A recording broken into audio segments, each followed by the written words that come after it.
It's time for Comedy Central Live at the Savanna Virtual Comedy Bar. Every sip counts to help Savanna fund the funny.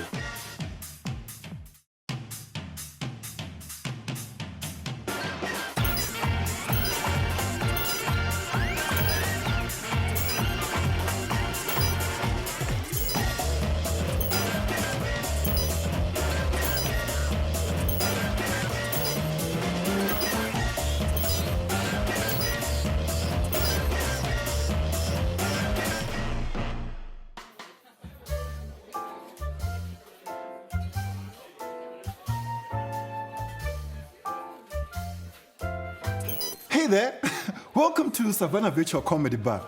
My name is Long John, and I know what you're thinking right now. Ooh, he's got a sexy accent. Where is he from? I'm from Zimbabwe, but if immigration asks, I'm an Afrikaner from Krugersdorp, and my name is Pete. Pete Dlamini. And no, I didn't steal this job. I applied for it like anybody else would do, really. It was a great experience. I just approached the owner and I was like, give me your job! Give it to me! Look at me. I'm the bartender now. So get used to me and help me welcome your first headliner, Nonto. Hi.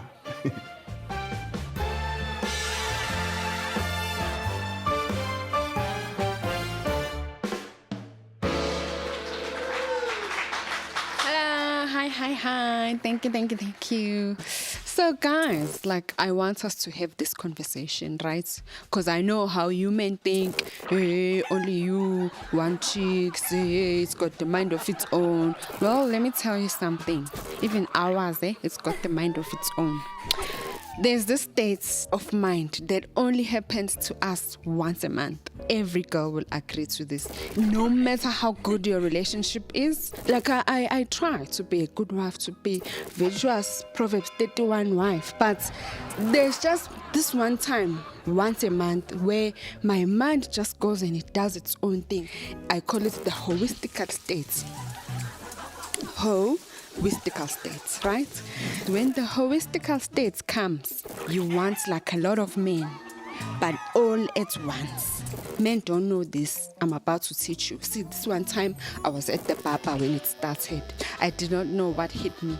And they really massage your head nicely there. You can start thinking things. I saw the doors of Jericho open and then they close at the same time. And it's I ended up leaning little bits right on the guy. And he was like, no, ma'am, you're supposed to look that way. I was like, and it's so sexy, when he's pushing you. There's also music that goes in my head,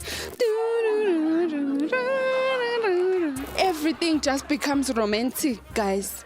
It's the heuristic state, it's not me. And then the second time it happened, I think I was in a taxi, because I think when the taxi moves, it shakes everything. And then the music came. And then there was a guy sitting just next to me. So I started, stretching I want to open the window just to get close. That's how, hectic this thing is. It just makes you do crazy things that you wouldn't do because I'm a woman of God. But it all happens here in my head. And then the next time it happened, I was at a dentist because I was trying to fix my windscreen here. And also this one is really tricky because the doctor, he needs to be here in your face. And then he kept on saying, open wide. And then I opened. And then the music kicks in. I'm looking at my doctor, I'm like, wow, I never realized he's got such nice big eyes. Only on that time of the month, he really looks cute. Even Ramaphosa, I've looked at Ramaphosa and I thought, it's not so bad. Just that when you look at him, you mustn't focus. You must just look and move. Look and move. Our president is really cute. And then the other time it happened, I was at a traffic light, right? Then there was a voice again in my head. It said, hey, look to your right. I was like, no, I'm going home to my husband. No, just look little bits. Then I looked and then the music came. The guy had beautiful big eyes, and then my devil on the side and Jesus on the other side. The devil was hitting the brake one time, and then Jesus was accelerating, like, no, we have to go home. So the car was moving like this, and the music is still going in my head. I'm like, this is like an action movie of some sorts, you know. But when I got home, I wanted to share this with my husband and tell him, hey, like, you know, I almost got eaten by mistake. Because I want us to have these conversations, because even with my husband, it happens. You know, like, this is why I got 4 kids, because every winter, guys, I fall pregnant, especially if it's like connected to the heuristic state. I remember this one time, right? The condom was here on the pedestal, the bed is here. And then my husband said, oh, take the condom because it's on your side. And then I was like, no, you take it. And he was like, no, you take it. No one was going to take it because it was too cold. You had to put out the hand. And then the music came. So we decided that we're going to do pull out. So for those of you who don't know, please don't try this. It takes years of practice. Even I haven't perfected it yet. That is why I've got 4 kids. So what happens there, the train moves, right? And just before it hits the brakes, no, as it's about to get to the stop, then that is where you pull out. That was the plan. So we did it, right? Nice, it's very hot. There's fire coming out there. And then I heard the brakes going. And I think I might have made a mistake there. Instead of pushing, because I was the one to push, I pulled. And that's how I got my last born. So please don't try the pull out at home. All in all, we like men. Women like men. This is my heuristic state. Embrace yours now. Haibo.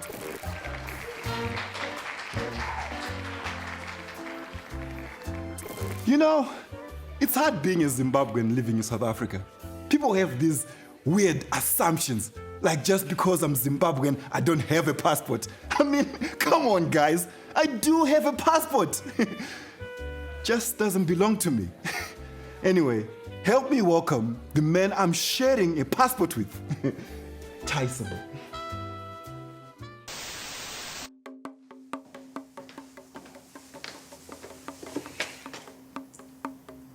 Behind this door lies unanswered questions, pain, hurt, and most importantly, a first-hand account of the very subject of South African horror stories. Let's dive in. Thank you so much for sitting down with us today. Please, state your name to the camera. Jacob Zephaniah Dludlu, also known as Pinky Pinky. Right. So, Jacob, what do you want to clarify? I don't live in a toilet. I mean, can you imagine? For years, these kids sang this. An entire generation. You don't know what that's like. But how did this happen? And why this name? We used to renovate bathrooms. I'm a tiles way to the... Look, it was one mistake with paint that shouldn't have been there. Okay? All of a sudden, Pinky Pinky is now a thing. They even had a song. My name is Pinky Pinky. I live in the... Stop it! Jacob, thank you for availing yourself to us and being so open.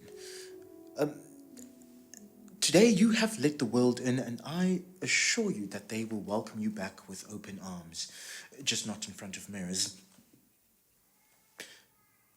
Too soon.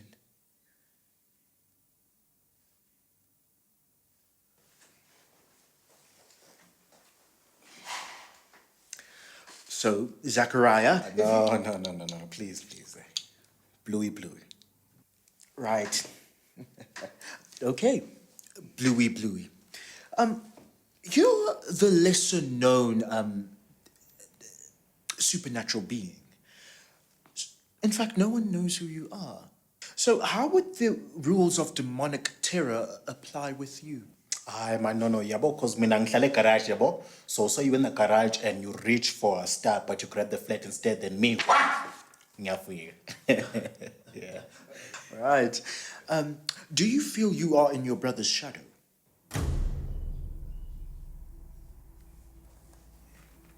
Kanjani manje? Well, if this was Destiny's child, you would... Hey, exe. Uthini manje? Lalela one, switch off the camera, man. Uzama ukuthini, eh? Yes, in fact, this interview is over, man. Yes, Louis, I've given you the opportunity to tell your side of the story because no one cares about... Hey, full time, man!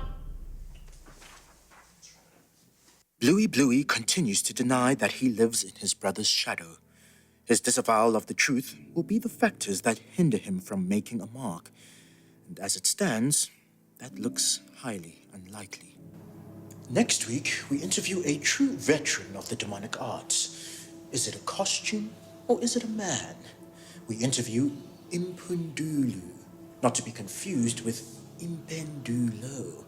That's not the answer you'll be expecting. Join us again next week for Who Am I? You know, I really envy South African ads. I'm telling you, like, Zimbabwean ads be like, there's someone owe you money and not paying back. Dial *123# to order a lightning today. And speaking about people that owe me money, please welcome your second headliner, Tumi Morake. *123#.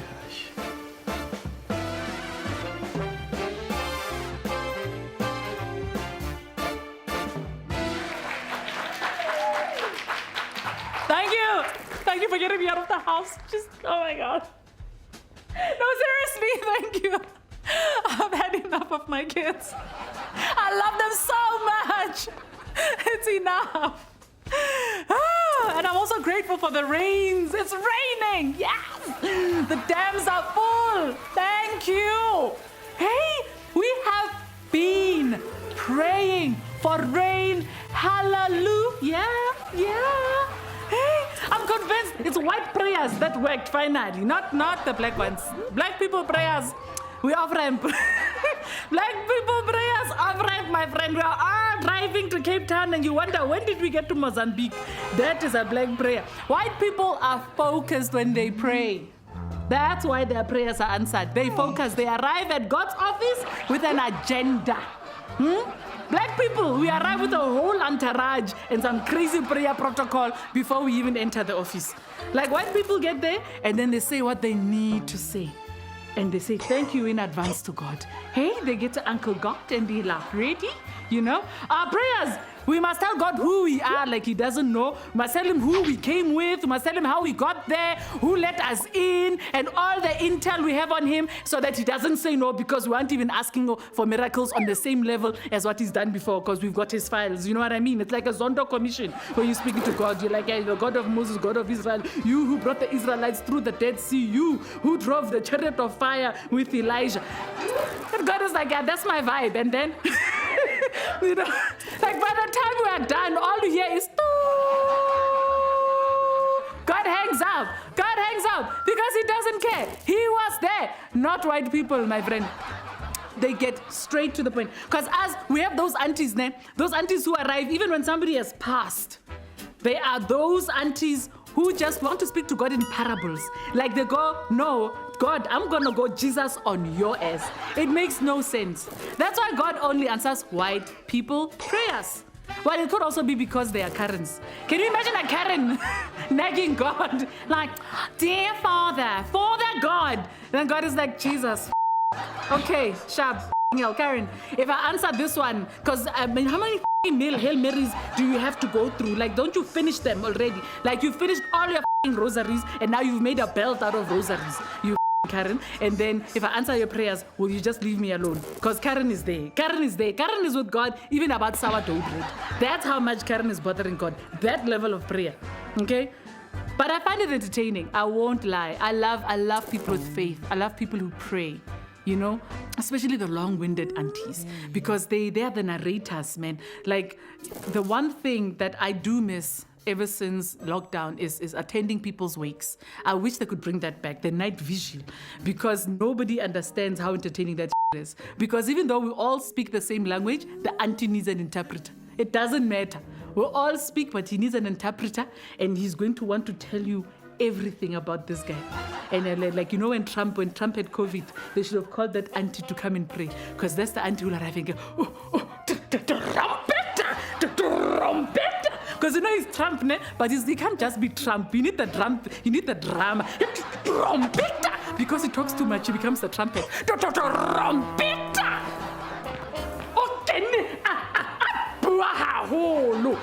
And then you should look at the interpreter. Trumpet came in talking too much. Trumpet. Asatape COVID. Asatape China virus. Trumpet was not afraid of COVID, was not afraid of the... We're not allowed to call it that. China virus! Afraid of the China virus. China virus! Afraid of the China virus, go on. Trumpeta! Yafita COVID! Yarehaunta! Trumpet... The COVID arrived to Trumpet and said, "You're not afraid of me, Trumpet." Trumpet is now sick.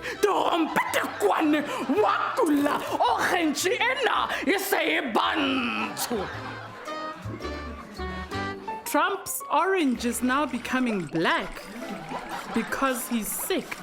Trumpeta! Trumpeta! Komite mutitsimona.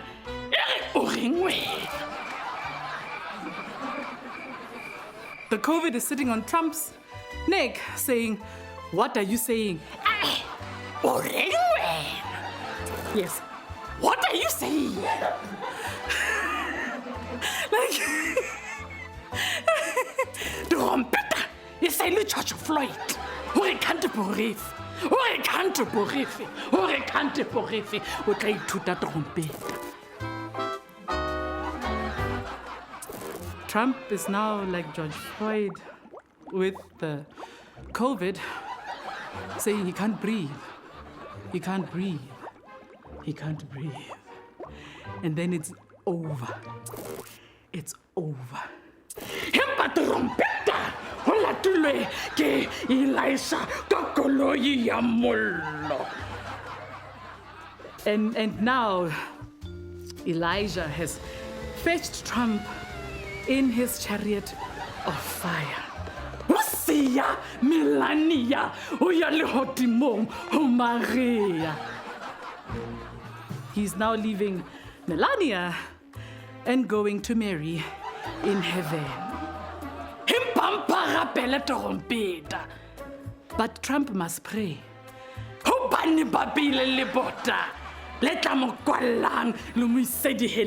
Amen. But Trump must pray because they've built a wall that might block him out of heaven and land him in hell. Amen. I love those aunties because you walk away confused. You're like, was I at a wake or a political rally? Don't give a f. Anyway, the dams are full, but this is why they don't answer our prayers. The dams are full, the drought is over, and I tell you, if anything can make racism worse, it's a drought, guys. Imagine, just close your eyes and picture a thirsty racist who hasn't showered and smells nasty. Yeah, now that's a Bond villain. That's like because that's the white people, when they start to go that color, where they're not quite white, they're not quite colored, they're not quite yellow, it's not orange either, it's struggle color. There's a color they have, it's called struggle. You'll see them when they're begging. I call it struggle. You can't place it. It's just unnatural. Like, I don't care what you say, but if there's one race that was not born to suffer, I still give them 10 rand at the corner because I'm just like,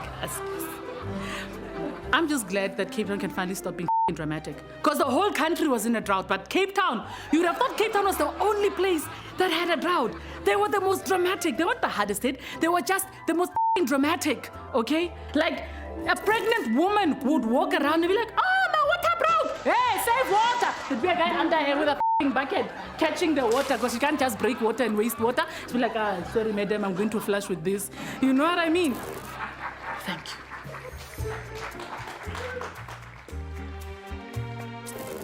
I feel like telling you a secret. You see, my real name isn't actually Long John. My real name is Learn More. And Learn More is a normal name in Zimbabwe. We actually laugh at your names when you come to Zimbabwe. We're like, wait, your name is Fakazani? Fakazani! How do you say it in short?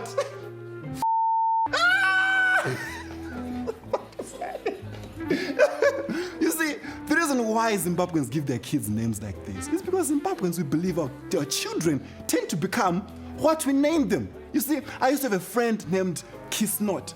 Kiss Not right now is 31 years old and he has never kissed anyone in his life. Yeah, I also knew a kid, he didn't even achieve anything in his life. He's staying with his parents, doesn't have a job. Why? Because his name was Take It Easy. Mommy, when I grow up, I want to be a pilot. Oh, take it easy, my son. In school, there was this other kid also named Billionaire. Billionaire actually became a billionaire. And I know right now you're asking yourself, why haven't I heard of Billionaire? Well, the problem was the billion was in Zim dollar, so it didn't really make a difference, for real. Sometimes, as Zimbabweans, we leave it to God. Let God decide what this kid is going to be in life. That's when you have names like Emmanuel, Godwin, God knows. Even God is like, I don't know, guys. I have no idea. You see, sometimes it's not even about the kid. Sometimes it's a message from the elders to your parents. For example, my grandmother named me Learn More because my mother was 13 years old when she got pregnant with me. So my grandmother wanted to send a message to my mother to learn more in life. So she named me Learn More. Then my mother got pregnant again with my sister. Me and my sister were 3 years apart. You can guess what her name is. Learned nothing. You should meet my other brother. We give up. And my other sister, oops. So let me take you back to where this started. You see, Zimbabwe is a British colony. Back then, it was a great idea to give your kid an English name so that they can fit in with the other white kids. But the problem is, black people didn't speak English. So what they can only do is take words that white people used to say to them. So, and then go home and name their kids names like, F off, good boy, try harder. Imagine you're making love to your woman, you're just there, and then you're like, baby, say my name. She's like, oh, try harder. That will ruin it. Anyway, thank you so much for listening to me. I need to go to my other piece job. Yeah. Hey, don't park there. Don't park there.